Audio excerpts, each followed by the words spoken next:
If you've lived in Houston or if you've ever watched local Houston TV, you know Jim Mattress Mack McIngvale. You could almost think of him as the Vern Funk of Houston.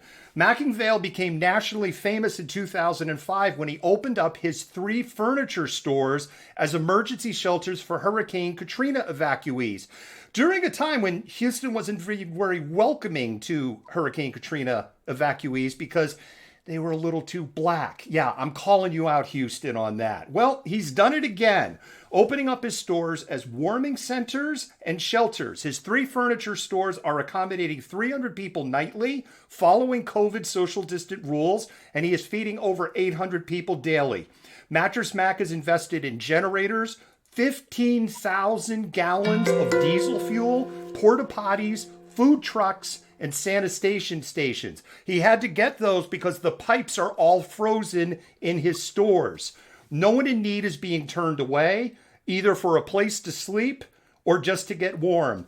McIngvale said he was moved to action when he saw the police covering the body of a homeless man who had frozen to death on Valentine's Day, and he felt he had to do something. You get 60 seconds to talk about Mattress Mack.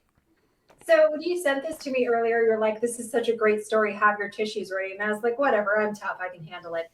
That was the most moving story. And some of like these stories of the families who are like, we had nowhere else to go. We went in there. We don't, we can't ever express our appreciation of how he welcomed us and made us feel at home and our children and fed us like, this meal of chicken and rice and whatever. What a good, feel good, like altruistic, wonderful story to come out of this crisis in Texas. As Ted Cruz is basically abandoning the state, you have this man opening up his furniture stores and feeding people who are really in desperate need right now. So this was like an amazing story, and thank you for making me tear up a little bit. Luckily, I wasn't wearing any mascara. Something we should do, Jennifer, to your point, it really is an excellently written story. I just read it but you're right. It is a magnificently written story. We should 5 Fast Facts that one. Yes. And we should get that up on the website because It really is a magnificently written story just from a creative and artistic and a writing standpoint.